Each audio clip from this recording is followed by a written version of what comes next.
नमस्कार।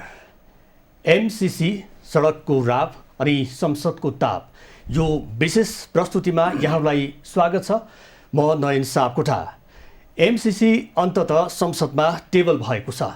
सडकमा आन्दोलनरत पक्षहरू एकातर्फ एमसीसी अहिलेको अवस्थामा पास हुनु हुँदैन भन्ने आवाज बुलन्द पारिरहँदाखेरि संसदमा भने यो टेबल भइसकेको छ र यसको अनुमोदनको प्रक्रिया अगाडि बढिसकेको छ र पनि सडकमा आवाजहरू उठ्न भने छोडेको छैन र एउटाले राष्ट्रवाद देख्ने एउटाले राष्ट्रघात देख्ने। खासमा यसमा जसरी एमसीसीको विषयमा पछिल्लो समयमा जनमतहरू फरक फरक धारमा विभाजन भइरहँदाखेरि यो एमसीसीलाई लिएर सत्ता घटककै दलहरूको दोहोरो चरित्रले गर्दाखेरि पनि आम जनतामा एक प्रकारको नैराश्यता छाइरहेको छ। कसले भनेको सत्य हो, कसले भनेको असत्य हो, यो दोधारी चरित्रबाट आम जनमानसहरू यो एमसीसीको विषयमा यही हो भन्न सक्ने अवस्था छैन। वास्तवमा यो राष्ट्रवाद देख्ने र राष्ट्रघात देख्ने पक्षहरू कसरी यसलाई आफ्नो पक्षमा पार्न खोजिरहेका छन् त। यो एमसीसीको विषयमा जसरी अहिले यो अगाडि बढिरहेको छ यो विषयले कसरी पार लाउने त। आज हामी यिनै विषयमा कुराकानी गर्नको लागि स्टुडियोमा दुईजना अतिथिलाई निम्ताएका छौँ। एकजना हुनुहुन्छ राष्ट्रिय प्रजातन्त्र पार्टीका नवनियुक्त प्रवक्ताको रूपमा जिम्मेवारी सम्हाल्नुभएका ज्ञानेन्द्र शाही र त्यसै गरी राष्ट्रिय एकता अभियानका अध्यक्ष विनय यादव स्टुडियोमा निम्ताएका छौँ। दुवैजना स्वागत छ। धन्यवाद। अब यो एमसीसीको विषय जसरी सडकमा र सदनमा देखा परिरहेको छ र राष्ट्रिय प्रजातन्त्र पार्टीले सडकमा पुगेर आन्दोलन गरेको सबैलाई थाहा भइसकेको छ। यहाँले अहिले पनि बताउनु भयो, भर्खरै मात्र पनि यही विषयमा बैठक बसेर म यहाँ आउँदैछु भने यहाँले जानकारी दिनुभएको छ। यो एमसीसीलाई राष्ट्रघात र राष्ट्रवादको जुन मुद्दा अहिले जसरी अगाडि बढिरहेको छ, यहाँले त राष्ट्रघात देखिरहनु भएको छ। कसरी राष्ट्रघात भयो? पहिलो त मुख्यतया कुरा एमसीसी भन्दा नि अमेरिकाको जुन इन्टेन्सन थियो त्यो इन्टेन्सन करिब पुरा भयो जस्तो लाग्छ। उसले चाहिँ नेपालीहरूलाई भिडाउन खोजेको थियो। जस्तो अहिले सडकमा आन्दोलन गर्ने एउटा पक्ष विरोधी पक्ष र त्यो आन्दोलनकारीलाई दमन गर्ने त्यो पनि प्रहरी पक्ष सरकार पक्ष, त्यो चाहिँ वास्तवमा के भने यताबाट आन्दोलन गरेर ढुङ्गा हान्ने पनि नेपाली नै हो, उताबाट तपाईँको त्यो आन्दोलनको प्रतिरक्षा गर्ने र फेरि आन्दोलनकारीमाथि असुर ग्यास र रबरका गोली हान्ने त्यो पनि नेपाली नै हो। अब यो किनभने एउटा विदेशीका लागि जुन यो सडकमा लडाइँ भयो यो उसको चाहना हो, उसको इच्छा हो। त्यो एउटा उसको चाहना चाहिँ करिब उसको इच्छा नजिक अर्थात् उसको सुरुवात भयो जस्तो देखिन्छ। र उसले चाहेको पनि त्यही हो, उसले विकास केही पनि चाहेको होइन। किनभने अमेरिका यति दानी देश पनि होइन कि जसले उसले विकासकै कुरा गर्ने भन्ने होइन। अनि अर्को कुरा एमसीसी राष्ट्रघात किन भयो भन्ने कुरा प्रश्न हुन आवश्यक छ। एमसीसीको सम्झौता गरेको बुदाको 6.8 बुदा नेपालका हरेक नागरिकले पढ्न आवश्यकता छ। अरू बुदा त 5वटा बुदा छन्, त्यो राष्ट्रघाती छन्। 6.8मा के भनेको छ भने अमेरिकाको कुनै पनि सरकारी कर्मचारी, भूतपूर्व कर्मचारी, बालवाला कर्मचारी या एमसीसीको कर्मचारी या संयुक्त राष्ट्र सङ्घको भूतपूर्व कर्मचारी यानि कि अमेरिकन नागरिक भने पनि भयो, उक्त कर्मचारीले नेपालमा आएर कुनै पनि आक्रमणताबाट मृत्यु सम्बन्धमा गरे पनि उसलाई नेपालको कानुन लाग्दैन। भनेपछि के हो भने यो नेपालको कानुनमा र नेपालको ठाउँमा उसले दबाब र दादागिरी देखाउन खोजेको र नेपालको कानुनलाई तल पारेर नेपालीहरूमाथि तपाईँको शक्ति प्रदर्शन गर्ने र उसलाई यहाँ बलात्कार हिंसा मात्र भने मृत्यु गरे पनि उसलाई नेपालको कानुनी क्षेत्राधिकार लाग्ने छैन भन्ने कुरा त सम्झौताको 6.8मा प्रष्टै लेखिएको छ। सदनमा त्यो सम्झौता भीमरावल र तपाईँको आइसके पछाडि प्रेम सुवालले हिजो मात्र पढ्नु पनि भएको छ त्यो सम्झौताको त्यो दफाहरू। अनि यति राष्ट्रघात चिजलाई राष्ट्रघात नदेख्नु भनेको सम्भवतः विश्वका धेरै देशहरू आज अमेरिकाको चपेटामा आएर उजाडिए। उदाहरणका लिबिया, विश्वको G8 विश्वका 8वटा धनी राष्ट्रमध्ये एउटा राष्ट्र लिबिया आज विश्वको सबभन्दा ठुलो शरणार्थी हुने राष्ट्रभित्र पर्छ। सोमालिया एकै दिनमा 10 लाख मान्छे मारिए यही अमेरिकाको कारणले गर्दा। भने अब त्यहाँ अमेरिका छिराउने पनि कोही अमेरिकन थिएनन्, त्यही देशभित्र भएका त्यही देशका नागरिक, तर हेर्दाखेरि त्यही देशका नागरिक जस्ता तर राष्ट्रिय गद्दारहरू थिए। ती गद्दार आज यो देशमा पटक यो विषयमा छ नेपालको एमसीए नेपालले पनि यसलाई प्रष्टीकरण दिइसकेको छ। एमसीए नेपालको चेयरम्यानसँग मैले डिबेट गरेको छु, बोर्ड सदस्य, केही पनि नलेज छैन। नलेज छैन, उहाँ चाहिँ यो बोर्डको अध्यक्ष मात्रै भन्नु बस, सिर्फ त्यही हो, अध्यक्ष मात्र होइन, उहाँका बोर्ड सदस्यसँग पनि गरेका छौँ हामी। राष्ट्रिय टेलिभिजनै बहस भएको छ। उहाँहरू सिर्फ पैसालाई तपाईँको रुपैयाँलाई, जस्तै उसको एमसिसीको कार्यालय कहाँ छ, याक एन्ड यति होटल, एकै रातको तपाईँको मिनिमम भाडा छैन 50,000 भन्दा बढी छ। महिनाको 16 लाख भने सुनेको 16 लाख, महिनाको 16 लाख भने सामान्य रकम होइन नि। भने त्यत्रो रकमतिर याक एन्ड यतिमा गरेका छन्। झन्डै अलि एमसिसी लागू हुनभन्दा अगाडि नै बेफुर्जल खर्च, परियोजना खर्च होइन, 4.5 अर्ब भइसक्यो। त्यो 4 अर्ब पैसा कहाँ जान्छ? जस्तो उहाँले भन्नुभयो नि 6.2 मा, जुन एउटा 6.8 मा जसरी अमेरिकाले सम्झौता दस्तखत गर्ने क्रममा जुन बुदा उल्लेख गरिएको छ, त्यो बुदामा त्यस्तोसम्मको चाहिँ बुदा उल्लेख गरेको सन्दर्भमा चाहिँ यसलाई चाहिँ राष्ट्रवादी देख्नुपर्ने आवश्यकता किन पर्यो? यहाँले त संसदमा टेबल हुनुपर्छ भन्दै आइरहनु भएको थियो, त्यो टेबल पनि भएको छ। अब अनुमोदनको प्रक्रियामा अगाडि बढिसकेको छ, यसमा त तपाईँ खुसी हुनुहुन्छ नै। उहाँले देख्नुभएको त्यो बुदा नम्बर 6.8 मा चाहिँ तपाईँको भनाइ चाहिँ सुनौँ न। के छ भने यो राष्ट्रघात र राष्ट्रद्रोहसँग जोडेर हेर्नु पर्ने कुरा रहेनछ। यो एउटा सम्झौता हो र कुनै इन्टरनेसनल र दुई देश बीचको सम्झौता होइन। यो एउटा कम्पनीसँग विकासको लागि पर्ने आवश्यक सम्झौता हो। र म हिजो नै अन्य सम्झौताहरू हेरिरहेको थिएँ, जस्तै चीन एडको म सम्झौता हेरिरहेको थिएँ। कानुनको विषय उहाँले उठाउनु भयो। एमसिएमा स्पष्ट छ, न नेपालको कानुन लाग्ने न अमेरिकाको कानुन, त्यसमा अमेरिकाको पनि कानुन लाग्दैन। त्यो कुनै घटना भयो भने त्यो इन्टरनेसनल ल त्यसमा जिकिर छ। तर म चीन एडको म सम्झौता हेरिरहेको थिएँ, त्यसमा चीनसँग जति पनि सम्झौताहरू भएको छ त्यो सबमा नेपालको कानुन छैन, इन्टरनेसनल कानुन पनि छैन। त्यसमा चीनको कानुन लागू हुने ती सम्झौताहरूमा छन्। त्यो भनेको कि बिआरएमा लगायतकाहरूमा, बिआरएमा अन्य अन्यमा पोखरा एयरपोर्टको छ, लुम्बिनी एयरपोर्टको छ अथवा टर्नेलहरूको छ। बिआरआईको सम्झौतामा बकायदा अन्य धेरै देशहरूको सम्झौताहरूमा एमसिसीमा जति पनि बुदाहरू समावेश छन्, ती बुदाहरू अन्य विदेशी दाताले दिने अनुदानका सम्झौताहरूमा योभन्दा फरक चाहिँ केही पनि छैन, योभन्दा लचिलो नै छ होइन। त्यस मेरो भनाइ के हो, संसदमा टेबल भयो, टेबल भइसकेपछि सांसदहरू, सांसद भनेको, संसद भनेको देशको सार्वभौम जनताको प्रतिनिधित्व छलफल गर्ने स्थान हो होइन, प्रतिनिधिहरूको छलफल गर्ने स्थान हो। त्यसमा बृहत यसबारे छलफल हुनुपर्ने र लाग्छ सांसदहरूलाई लाग्छ होइन यो ठिक छ भने ठिक छ, संशोधन गर्नुपर्ने छ भने संशोधन गर्नको लागि रिक्वेस्ट पठाउनु पर्यो। यदि हामीलाई चाहिएको छैन भने, डिबेटमा छलफलमा लागिरहेको छैन, चाहिएन भने ब्याक पठाइदिँदा हुन्छ। तर यसरी सरकारले सम्झौता गरेर आइसकेपछि, हस्ताक्षर गरेर आइसकेपछि देशले एउटा, हामी सार्वभौम देशले कुनै देशसँग कुनै सम्झौता कार्यान्वयन गरिसकेपछि यसरी सडकको नाराबाट ब्याग चाहिँ पठाउनु हुन्न। अब अर्को कुरा उहाँले भन्नु 6.8 मा जुन कुरा उल्लेख गरिएको छ, यसमा त घात त देखियो नि होइन, यसमा चाहिँ तपाईँको भनाइ चाहिँ के हो? होइन, यो हेर्नुहोस् के छ भने मलाई के गलत भन्दै हुनुहुन्छ उसो भए? होइन, उहाँको व्याख्या, उहाँको विचार, आफ्नो विचार तपाईँहरूलाई यहाँनिर ल्याएर हामी देखाइदिन सक्छौँ नि त। होइन, अब गलत होइन, होइन, लिखित कुरा हो, लिखित कुरा गलत होइन, लिखित कुरा होइन। त्यसमा उहाँले जुन भन्नुभयो नि अमेरिकी नेपालको कानुन लागू नहुने भने, अमेरिकाको कानुन पनि छैन नि त त्यसमा। त्यसमा इन्टरनेसनल कानुन छ, ल होइन, त्यो ल छ भने मलाई लागिरहेको छ अमेरिकनले नै पेल्छ भनेर छैन। र यो विकास परियोजना हो, विकास परियोजनाको लागि खर्च हुने रकम हो। त्यस कारणले यो बहुत बडा इस्यु बनाएर, जसरी बिपालाई हामीले हेऱ्यौँ, बिआरआई सम्झौता अहिलेसम्म, सम्झौता पत्र चाहिँ, सम्झौताको खाका सम्झौता अहिलेसम्म सरकारले सार्वजनिक गरेको छैन होइन, सार्वजनिक गरेको छैन भने के भयो, 3% ब्याजमा ऋण लिएर पोखरा एयरपोर्ट हामी बनाइरहेको छौँ होइन। पोखरा एयरपोर्टको अहिले जति एस्टिमेट लागत थियो त्योभन्दा 2 गुणा अहिलेसम्म बढी भइसक्यो, 32 अर्बमा पुगिसक्यो। अहिले पनि अहिले भर्खर पहाड काट्न सुरु भयो। त्यो लागत यति बढाइरहेको छन् चाइनिजहरूले ताकि पोखरा एयरपोर्टबाट इन्कम चाहिँ जेनेरेट हुन नसकोस् र आगामी दिनमा श्रीलङ्काको पोर्ट जस्तै पोखरा विमानस्थलको हाल होस् र चाइनाले लिन भनेको तपाईँको त्यसकारणले मेरो भनाइ यो हो कि यो विषय हाम्रो देशको विकासको बाधक, हामी स्पष्ट रूपमा बुन्दामा हौँ है, मुद्दामा विकासको बाधक चाहिँ चाइना रहेको छ।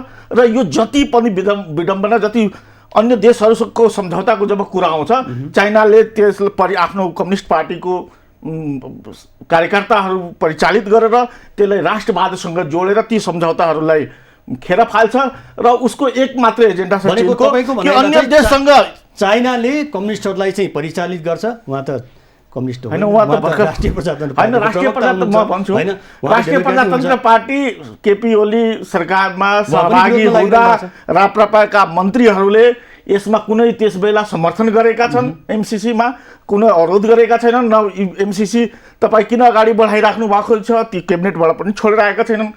त्यस बेला सरकारमा हुँदा राप्रपाले समर्थन गर्ने, आज विरोध गर्ने, त्यो राप्रपाको आफ्नो चरित्र हो। ज्ञानेजी, जस्तो उहाँले भन्नुभयो नि, जस्तो कम्युनिस्टहरूलाई चाहिँ अब यो त सतहमा नि आइसकेको छ कि दुई देशको पेलुवामा चाहिँ नेपाल परिरहेको सन्दर्भ पनि आइरहेको छ। विदेश मन्त्री स्तरबाट जुन खालको वक्तव्य आइरहेको छ, चिनिया पक्षबाट पनि जसरी वक्तव्य आइरहेको छ, यो नेपालको मात्रै विषय भएन, यो अमेरिका र चाइनाको विषय पनि भइसकेको छ।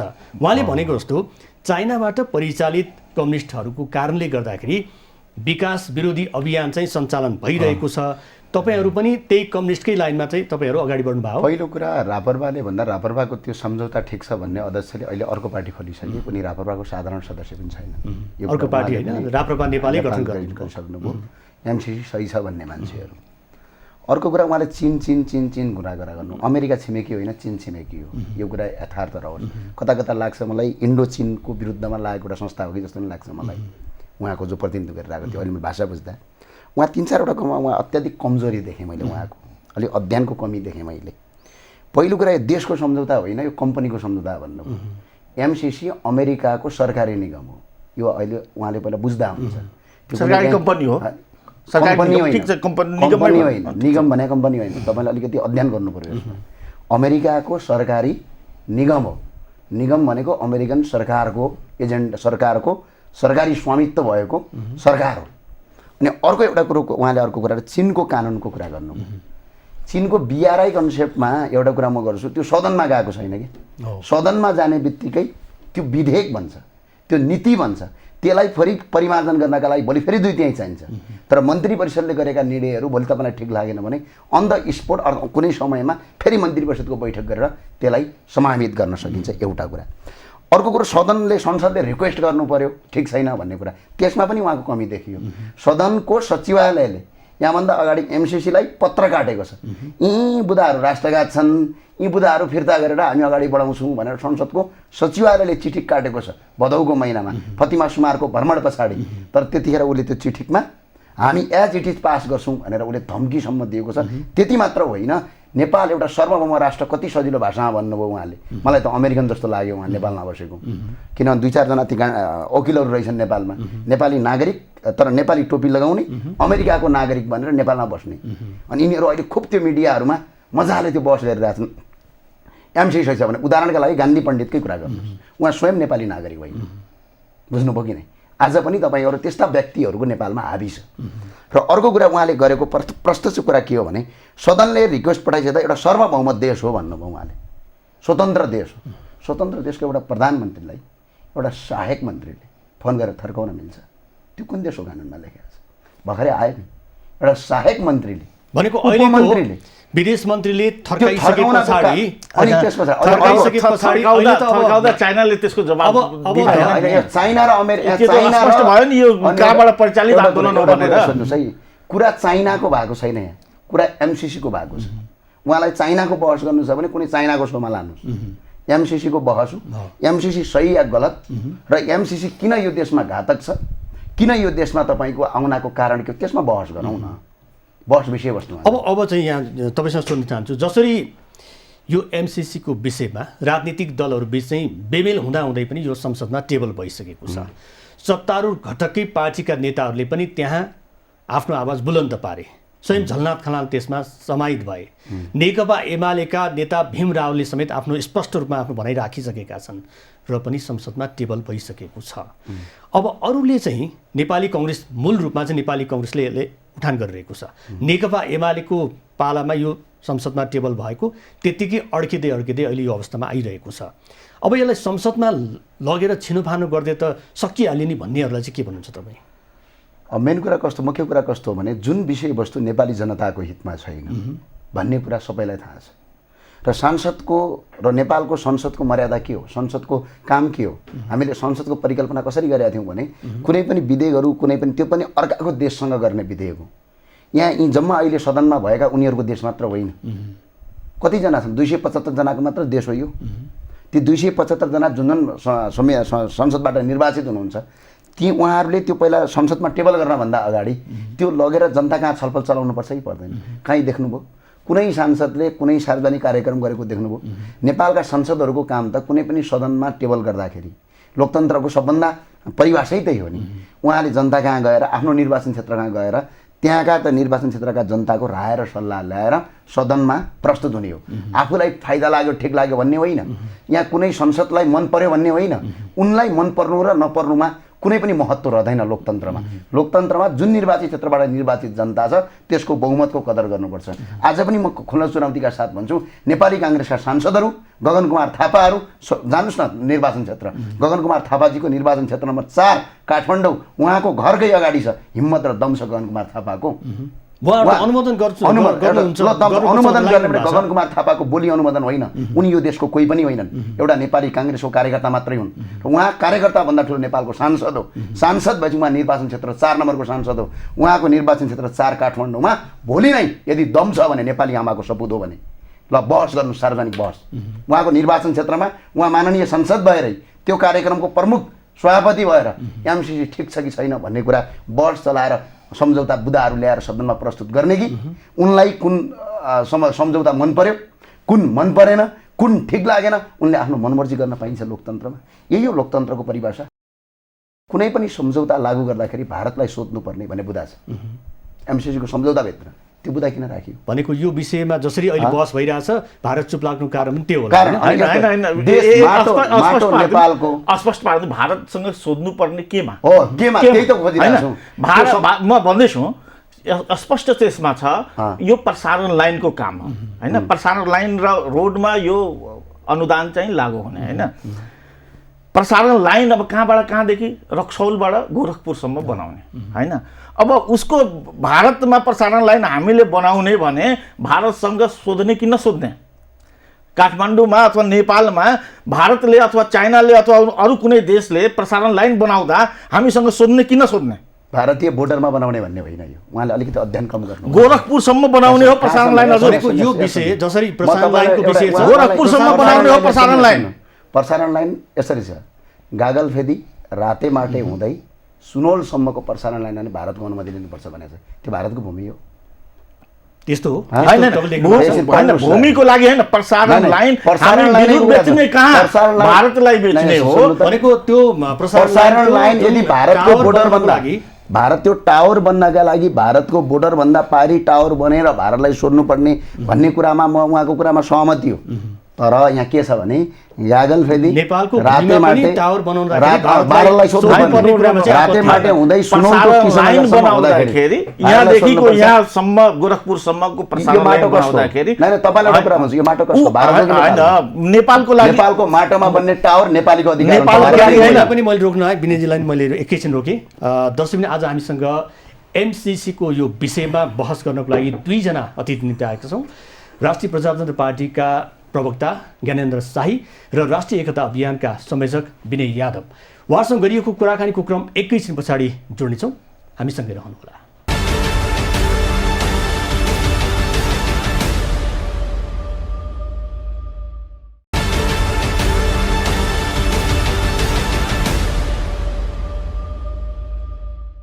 फेरि पनि स्वागत छ यो विशेष प्रस्तुतिमा। आज कार्यक्रममा हामीसँग 2 जना अतिथि हुनुहुन्छ। ज्ञानेन्द्र शाही राष्ट्रिय प्रजातन्त्र पार्टीका प्रवक्ता हुनुहुन्छ र त्यसै गरी राष्ट्रिय एकता अभियानका संयोजक विनय यादव आजको यो बहसमा सहभागी हुनुहुन्छ। 2 जनालाई फेरि पनि स्वागत छ। धन्यवाद।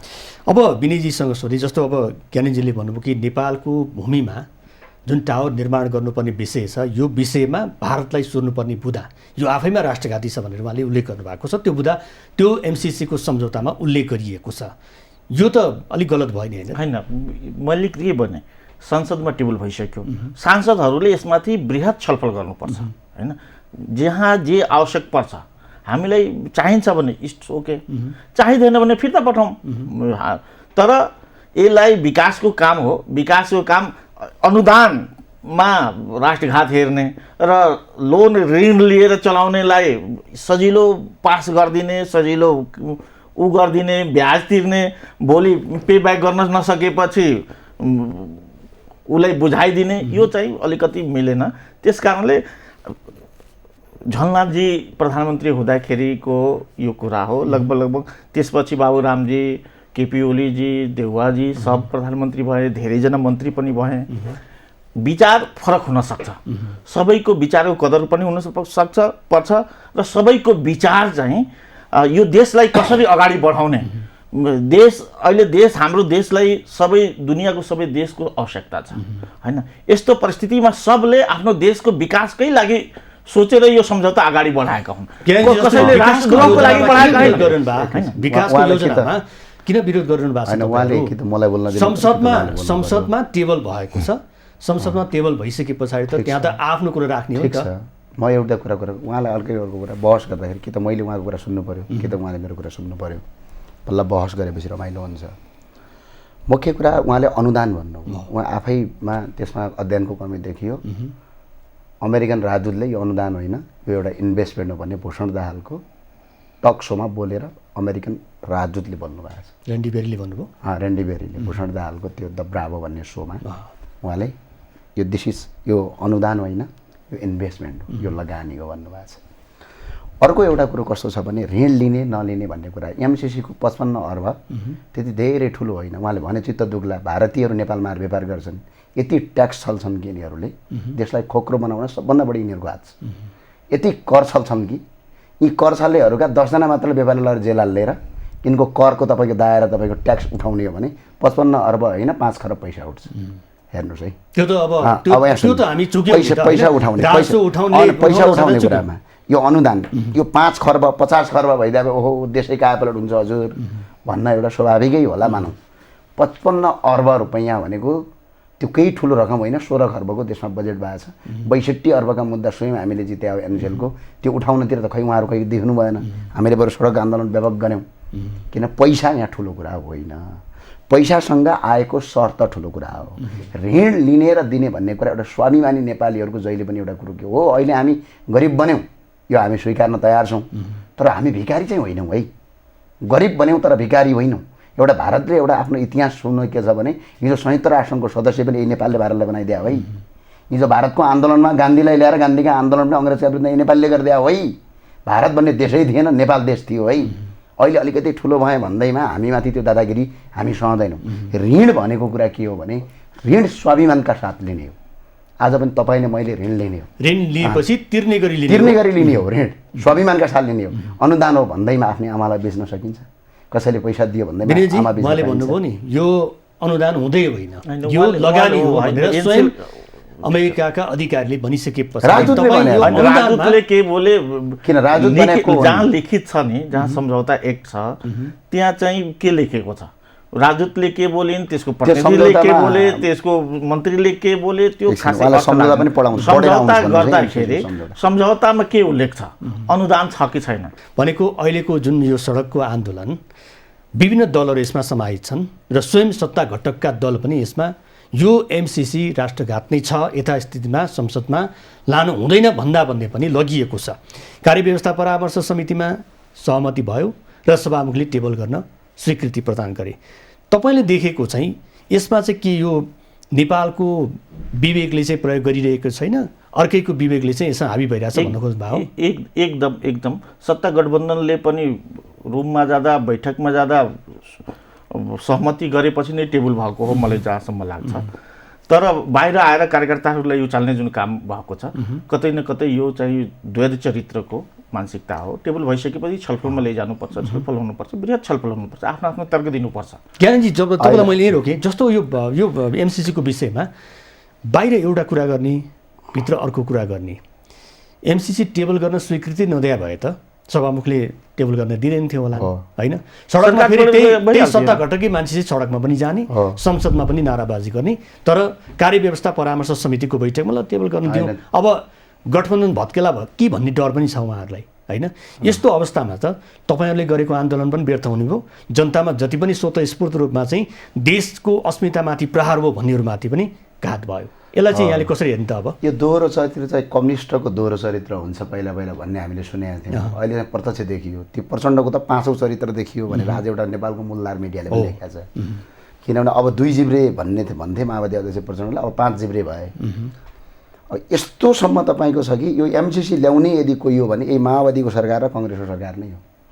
हिजो ल्याउने पनि उही हो, हिजो सम्झौता गर्ने पनि उसैको संयुक्त सरकार हो र आज एमसिसी सदनमा टेबल गर्ने उनकै सरकार हो। तर विडम्बना आफू संसदभित्र पेश गर्न दिने अनि संसदभित्र 2-3जनालाई विरोधमा लाउने, 2-3जना पक्षमा गर्ने अनि केही कार्यकर्ता सडकमा उठाएर तपाईँ एमसिसीको वास्तविक आन्दोलन गरे माथि तपाईँको ढुङ्गामुढा गर्न लगाउने, यो दोहित चरित्र चाहिँ प्रष्टै देखिएको विषयवस्तु हो।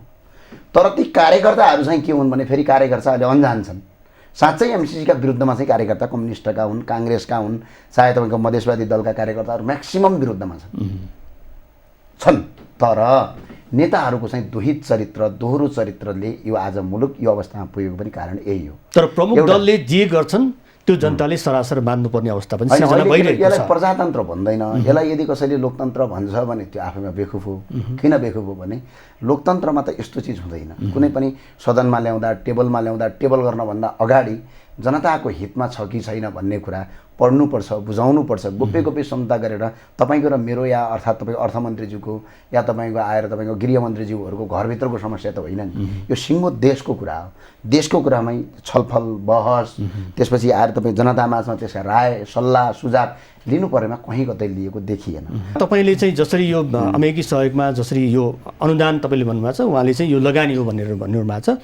उहाँले भन्दा पनि जसको अमेरिकी राजदूतले नेपालको लागि अमेरिकी राजदूतले भनेको कुरा उहाँले बताउनु भएको छ। अब तपाईँले चाहिँ यसमा एमसिसी नेपालमा नआउँदाखेरि र आउँदाखेरिको फरक चाहिँ के देख्नुहुन्छ तपाईँले? यो हेर्नुहोस्, एकदम पैसा आउने हो होइन। अनावश्यक रूपमा जुन हल्ला फैलाएको छ, अमेरिका आएर यहाँ यो गरिदिन्छ त्यो गरिदिन्छ होइन, त्यस्तो होइन। यो परियोजना हो। परियोजनामा आउने बजेट चाहिँ त्यो सम्बन्धित उसमा काम गर्ने हो, रोडमा र प्रसारण लाइनमा होइन, त्योसँग सम्बन्धित कुरा हो।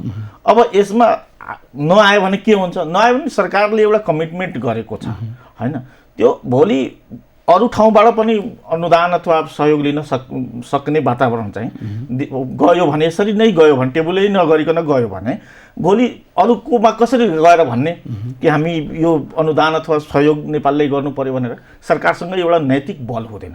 त्यस कारणले टेबुल गरेर वृहत छलफल गरेर राष्ट्रिय हितमा छ भने इट्स ओके, केही छैन। राष्ट्रिय हितमा छैन भने हामीले चुनेर जनप्रतिनिधि बनाएका होइनन्। राष्ट्रिय हितमा छ भने यसलाई अनुमोदन गरौँ, राष्ट्रिय हितमा छैन भने यसलाई चाहिँ अनुमोदन नगरौँ। संसदमा टेबल भएको छ, यसमा चाहिँ छलफलमा जुटौँ, यसलाई चाहिँ पारित गर्ने, यसलाई चाहिँ घुमाउरो पारामै एमसिसी ठिक छ पास गर्नुहोस् भने। र अर्को एउटा उहाँलाई एउटा कुरा भन्न चाहन्छु म, 50 वर्ष पनि जानु पर्दैन, 40 वर्ष अगाडिको नेपाल हेर्नुहोस्, नेपालले 1 रुपियाँ पैसा पनि कसैले माग्न सक्ने अवस्था थिएन। सुन्नुभयो, त्यो अवस्थाको नेपाल हो। म आज पनि उदाहरण दिन चाहन्छु। वीरगन्जको चिनी मिल, हाम्रा त्यही तराई मधेसमा बसेका दाजुभाइहरूले उत्पादन गरेको उखुबाट नेपालले चिनी भारतलाई रोक्यो भने भारतमा सर्टेज पर्थ्यो। आज त्यही 30-31 वर्ष पछाडि हामी जाँदाखेरि हाम्रो ठ्याक्कै उल्टो हालत भएको छ। भने हामी माग्ने देशका नागरिक होइनौँ। अनुदान भन्दैमा देशको अस्मित्व बेच्न पाइँदैन। अनुदान चाहिँ अमेरिकाले दिएको होइन, यो अनुदान चाहिँ नेपालले नै विभिन्न आधारहरू पुरा गरेर मलाई देऊ है भनेर त्यसरी अनुदानको लागि मागेको र नेपालले मागेको भन्दा नि नेपाल भन्दा पनि केही राष्ट्रघातीहरूले मागेका हुन् भन्न पाइयो। समस्या राष्ट्रघातीको सरकारमा बस्ने होइन, त्यो जुनले अनुमोदनका लागि तपाईँको डकुमेन्ट गरे, फाइल गरे, एकजना डाक्टर तपाईँको हाम्रा धनमान पुन भन्छौँ हामी वर्षमान पुनलाई, एकजना डाक्टर बाबुराम भट्टराई, एकजना तपाईँको आएर पछाडि फोटो पनि छ तपाईँको हाम्रो डाक्टर ज्ञानेन्द्र बहादुर कार्की र त्यतिखेरको मन्त्री परिषद हो। किनभने त्यो भनेको त सिङ्गो सरकार हो नि, सरकार यहाँ समस्या यही त हो। लोकतन्त्रमा के भन्छ भने जनताको प्रतिनिधित्व भनेर हामीले 5 वर्षमा 4 वर्षमा एकपटक मात्र बढाल्छौँ। राइट टु रिकलको तपाईँ कन्सेप्टै छैन। अनि उसले 5 वर्षसम्म जति राष्ट्रघात गरे पनि जनताको प्रतिनिधि हो भनेर सुन्नुभयो, अरू केही विकल्प छ नि कहाँ? छैन नि। म अहिले पनि भन्छु, नेपालका तपाईँको 49% जनता आज पनि एमसिसीको विरुद्धमा छन्। ल जन्म सङ्ग्रह गरौँ, यदि विश्वास लाग्दैन भने जन्म सङ्ग्रह त अब अरू विषयमा भन्दा पनि पहिला यो विषयमा केही गर्नु पर्दैन, अनलाइन जन्म सङ्ग्रह गरौँ नि त, नेपाली नै हुन्छ नि। कति लाग्छ? 10-12 तपाईँको 15-20 लाख रुपियाँ खर्च गऱ्यो भने अनलाइन जनमतसँग गर्न सकिन्छ। अहिले नेपालका 80% नागरिक करिब अहिले अनलाइनसँग पहुँच पुगेको छ। सबै कुरामा यस्तै जन्म संग्रह गर्दै जाने हो सबै भने अरू यो विषय त पनि आउला। राष्ट्रको कुरा हो नि, यो कुनै तपाईँको आएर नेपालभित्रको परियोजनाको कुरा होइन, यो कुनै तपाईँको आएर एनजिओ आइएनजिओको कुरा होइन। एउटा मुलुकले अर्को मुलुकसँग गर्ने सम्झौताको विषयवस्तु हो र यो विषयमा जनमत सङ्ग्रहको आवश्यकता छ। यो गर्न सक्ने हिम्मत छ। त्यो तपाईले चाहिँ माग गरिरहँदाखेरि त्यो तपाईले माग 55 गरिरहँदाखेरि अर्बले यत्रो झगडा भएको छ। यो जम्मा 55 अर्ब हेर्नुहोस्, 55 खर्ब पनि होइन, 5 खर्ब पनि होइन। यो 55 अर्बले आज नेपालको करिब 1 वर्षसम्म कन्टिन्यू आन्दोलन, कन्टिन्यू तपाईँको बहस, कन्टिन्यू तपाईँको अरू काम सबै छोडेर यही काम गर्नुपर्ने भने यो जब देशको हितमा छैन, यत्रो विवादस्पद कुरा हुन्छ भने यसलाई फिर्ता पठाइदिउँ न। तर त्यही दल जुन दलले चाहिँ यसलाई अनुमोदन गर्ने प्रक्रियामा लगिरहेको छ उसले पनि त आफ्नो जनमत हेरेरै अनुमोदन गर्न खोज्या होला। छैन। नेकपा माओवादी केन्द्रले पनि अनुमोदन गर्ने प्रक्रियामा सहभागी भइरहँदाखेरि उसले पनि जनमत हेरिरहेकै होला होइन। अर्को दलले पनि एकीकृत समाजवादी माधव नेपालको पार्टीले पनि त्यही जनमत हेरिरहेको होला। चुनाव आउँदैछ, उनीहरूले चाहिँ डर नलाग्ने, तपाईँहरूलाई चाहिँ डर लाग्ने होइन। एउटा सबभन्दा ठुलो कुरा के हो, उनीहरूलाई जनमत हेरेर के गर्छु भन्दा पनि त्यो जनमत त आउने चुनावले देखाउँछ। र अहिले यही स्टोरीबाट पनि भन्छु, एमसिसी पारित गर्न खोज्ने र देशलाई पटक पटक राष्ट्रघात गर्न खोज्नेहरूलाई यदि जनताले अब चुनेर पठाउँछन् भने ती जनताहरू भोलि विदेशीको दास भयो भने उनीहरूले क्वेसन गर्न पाउने कुनै अधिकार पनि छैन। किनभने जब हाम्रो हातमा कर्तव्य आउँछ, हामीले त बुलेटको राजनीति त गरेका छैन नेपालमा, ब्यालेटको राजनीति जनतासँग जम्मा 5 वर्षमा एक दिन एउटा अधिकार आउँछ, त्यो अधिकार हो मताधिकार। त्यो मताधिकारमा पनि जनता यदि चुक्यो भने, नागरिक यदि चुक्यो भने दुःख के गर्छस् मङ्गले आफ्नै ढङ्गले। राम्रो मान्छे चुनेर पठायो राम्रै हुन्छ, गलत मान्छे चुनेर पठायो गलतै हुन्छ। र अनि यो अधिकार चाहिँ भोलि जनता र भोलि जनताको जनमतले देखाउने कुरा हो र यो जनताले देखाउनै पर्छ भन्ने कुरा म विश्वास राख्छु। र अर्को एउटा विषयवस्तु चाहिँ के हो भने एमसिसी यति धेरै तपाईँको विवादको विषयवस्तु बन्यो, यति धेरै ती बुदाहरू दफा दफा जसले पनि कुनै पनि नेपालीले चाहे त्यो जति एमसिसीको पक्षमा तपाईँको वकालत गरोस् कि त त्यसको आँखामा रतन्दो लाग्या हुनु पर्यो कि त राष्ट्रघात बाहेक अरू केही नदेखेको तपाईँको भनेको शीर्ष नेताको आँखामा रतन्दो लाग्यो, रतन्दो लागेको हुनु पर्यो। किनभने जब त्यसका ती दफा दफाहरू पढिन्छन्, यदि सच्चा दिमागले सही दिमागले कसैसँग बायस नभएर सिधा नागरिकले ल्याएर त्यो पढ्यो भने सामान्य तपाईँको नेपाली बुझ्ने बच्चादेखि लगेर वयोवृद्धसम्मका बुढाहरूले एमसिसी गलत छ भन्छन्। विनयजी तपाईँको आँखामा रतन्दो लाग्यो हो त्यसो भए? उहाँको विचारले म सहमत छैन। के छ भने देशमा केही नेताहरू बिग्न सक्छन्, तर लगभग यहाँको सबै पार्टीहरू सरकारमा हुँदाखेरि पटक पटक सरकार बन्यो, सबैले फाइल अगाडि बढाए, सबैले केही मनमा लागेको कुरा पत्र पनि लेख्यो, उताबाट जवाब पनि आएको छ होइन। जवाब कस्तो आयो पढ्नुभयो हजुरले? आएको होइन। त्यस कारणले सबै दलहरू यसमा कतै न कतै सहमत छन् र सबै दलहरू सबै नेताहरू देशद्रोही हुन्, राष्ट्रघाती नै हुन् भनेर भन्नु चाहिँ भनेको सबै दलका नेताहरू चाहिँ यसमा चाहिँ यो अनुमोदन गर्नु भन्ने पक्षमा छन्। तपाईँले भन्छु जनमतको आधारमा चाहिँ यो फेरि हाम्रो चुनावमा चाहिँ मत गुम्ने हो कि भन्ने डरलाई लागेको छ। जनमत हेर्नु न, विडम्बना। आज ठिक छ यो संसदमा अनुमोदन गर्नुपर्छ, त्यसको लागि यत्रो ठुलो विवाद भयो। विपा त संसदमा अनुमोदन गर्ने कुरा त थिएन, तर त्यो विपाको लागि पनि ताण्डव मचिएको थियो कि थिएन होइन। त्यसलाई पनि राष्ट्रवादसँग जोडेर देखिएको थिएन। तर बिआरआई कति सुटुक्क पास भयो, कसैले बोल्यो, उहाँहरू बोल्नुभयो, उहाँहरू सडकमा आउनु। बिआरआई कहाँबाट पास भयो पहिला उहाँले बताउनु। होइन, विपा त सदनमा पास भएन नि त, विपा पनि बिआरआई जस्तो पास गर्ने कुरा थियो नि त होइन। जसरी बिआरआई पास भयो त्यसरी उहाँलाई अहिले पनि एउटा कुराको कमी काम देखियो भने संसदको महत्त्व के हो भन्ने कुरा उहाँलाई होइन।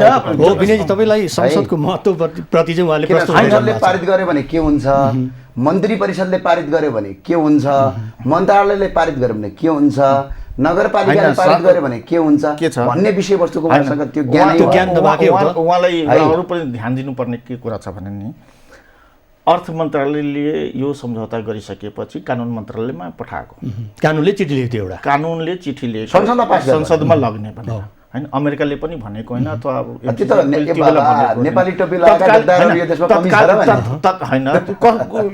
नेपाली टोपी लगाउने मान्छे नै गद्दार हो भने, नेपाली टोपी लगाउने तर भित्र राष्ट्रघाती नै हो भने त्यसमा बाबा एउटा कानुन मन्त्रीले लेखिदियो, अर्को आउने कानुन मन्त्री, अर्को आउने अर्थमन्त्री राष्ट्र त्यो पनि राष्ट्रघाती नै थियो। तपाईँ मात्रै राष्ट्रवादी बाँकी सबै राष्ट्रघाती, यो चाहिँ विचार चाहिँ कतै कतै मिलेन। म राष्ट्रवादी ज्ञानेन्द्रजी, भने होइन। जस्तो विचार अलग हुन ज्ञानेन्द्रजी, सक्छ, सोच्ने विचार चाहिँ अलग अलग हुन सक्छ। तर विचार सबले आफ्नो देशै देशलाई देशै अगाडि विचार बढाउनको होइन नि लागि त। नै हामी राजनीति प्र्याक्टिसमा छौँ। अब ज्ञानेन्द्रजी, समय पनि सकिन लागेको छ। मैले अब ज्ञानेन्द्रजी, जस्तो अब यो त यति पेचिलो बन्यो कि यो पास गरे नि यसलाई सुख छैन, यसलाई संसदबाट फालिने सुख छैन भन्ने स्थितिमा अब पुगिसकेको जस्तो देखिन्छ। किन सडकको आन्दोलन त्यो छ, राजनीतिक दलमै बेमेल भइरहेछ त्यहाँ, होइन मेल छैन। अब के गर्यो भने चाहिँ एउटा सडकको आन्दोलन पनि ठिक ठाउँमा आउने भनेको उनीहरू पनि राहत महसुस गर्ने, र यो अमेरिकी परियोजना जुन छ एमसिसीको विषय, यो 55 अर्बको रुपियाँ लिनको लागि यति झमेला बेहोर्नुपर्ने अवस्था सिर्जनालाई हामीले पार चाहिँ कसरी ल्याउनु, तपाईँले के देख्नुहुन्छ? यसलाई पार गर्ने सबभन्दा ठुलो आइडिया के हो भने सरकारले धेरै पटक प्रयास चाहिँ नगरे होइन। अघि उहाँले भन्नुभयो जवाफ माग्नुपर्छ, जवाफ आइसक्यो। या जिटिज पास गर, हामी एउटा पनि चिन्दैन, किनभने अमेरिकाको देश होइन यो, नेपाल हो। होइन, उसले त भनिसकेको छ यहाँ अनुमोदन भएन नि, फिर्ता लान्छु भनिसकेको छ। लैजा भन्नुहोस् न। 55 अर्बले कन्छ मुलुक कहाँको विश्वको कुन देशको कायापलट भएको छ त? 55 अर्ब फिर्ता लैजानुहोस्। होइन, 55 अर्ब त यो अहिलेको समय अर्को 55 अर्ब पछि दिने आउँला। अनुदान यो देशमा आवश्यकता छैन। के अनुदान दियो? हिजो तपाईँको गृह युद्ध गर्नलाई हतियार किन्ने अनुदान दियो, यो देशलाई फाइदा भयो। अनि अहिले पनि एनजिओ आइएनजिओ खोलेर यो देशको धर्म मास्नका लागि सबभन्दा अगाडि बसिएको छ, त्यो अनुदानले के फाइदा? दाइले भाइलाई मान्ने, भाइले दाइलाई मान्ने, त्यो अनुदानले के फाइदा? अनि आएर नेपाली पढ्नुभन्दा अङ्ग्रेजी मात्रै पढ भनेर अनुदान गर्छ, त्यो अनुदानले त अमेरिकालाई नै फाइदा भएको छ। एउटा मैले डाटा निकालेको थिएँ, नेपालमा 1 वर्षमा करिब 5 लाखभन्दा बढी, अहिले कोभिडको बेला 5 लाख छन्, अघिल्लो वर्ष 8 लाख मान्छेले अमेरिकन तपाईँको एमएससीमा गएर अमेरिकामा जान पाऊँ भनेर आवेदन दिन्छ। आवेदन दिएको फिस भनेको $315 हो। भने त्यो $315 भनेको नेपालमा यदि तपाईँको 8 लाख जनाको हान्ने हो भने झन्डै 32 अर्ब रुपैयाँ हो। 32 अर्ब रुपैयाँ नेपालमा तपाईँको फी उठाएकामा उसले कमाइराखेको छ, सिर्फ इङ्ग्लिस मात्र पढाएको नाताले। त्यो त अनि नेपालमा जानेहरूसँग लियो, उसको कानुनी प्रक्रिया अन्तर्गत लियो। अब समय सकिएको छ ज्ञानेन्द्रजी। बेनिफिट के हो भने नेपालमा अङ्ग्रेजी लागू गर्ने, उसको सिस्टम लागू गर्ने, हामीलाई दास बनाउने। अब एकातर्फ संशोधन नगरिकन यसलाई पास गर्नुपर्छ दबाब छ, याजिडी फिर्ता गरेर अमेरिका पठाइदिँदा हुन्छ। यो फिर्ता भयो नि मान्नुहुन्छ तपाईँ के? तपाईँलाई चाहिँ के लाग्छ? टेबल भएको छ, सांसदहरूले बृहत त्यसमा छलफल गर्नुपर्छ र जे निर्णय हुन्छ स्वीकार्य हुन्छ, होइन? तर देशले एउटा सम्झौता गरिसकेपछि अनावश्यक एउटा सडकमा पनि एउटा पर्टिकुलर पार्टीका कार्यकर्ताहरू मात्रै छन्, जनतासँगलाई होइन। सडकमा आउने मान्छे नै होइनन् भन्नुभयो भने त कार्यकर्ताहरू मान्छे होइनन् भन्ने मैले भनेको होइन के भनेको पार्टीको नेता मात्र त्यहाँ उपस्थित छन्, स्वतस्फूर्तमा जनलहर चाहिँ छैन भन्ने तपाईँको धारणा हेरिसक्यो ज्ञानेन्द्रजी। अब यो बहसमा अहिलेलाई यही टुङ्ग्याउन चाहन्छु। एमसिसी संसदमा टेबल भएको छ, यसको छिनोफानो संसदले कसरी गर्छ आगामी दिनले बताउनेछ। यहाँ दुवैजनालाई स्टुडियोमा आइदिनुभएका धेरै धेरै धन्यवाद। हस्, धन्यवाद। दर्शक, उहाँ हुन्थ्यो राप्रपाका प्रवक्ता ज्ञानेन्द्र शाही र त्यसै गरी राष्ट्रिय एकता अभियानका संयोजक विनय यादव। एमसिसीसँग सम्बन्धित रहेर उहाँहरूसँग हामीले बहस गऱ्यौँ र संसदमा पुगेको यो एमसिसीको बहस अब कसरी छिनोफानो हुन्छ, केही दिनपछि त्यसको नतिजा आउला नै। आजको समय सकिएको छ। खबरभित्रको खबरको लागि हेर्दै रहनुहोला एबी न्युज खबर। नमस्कार।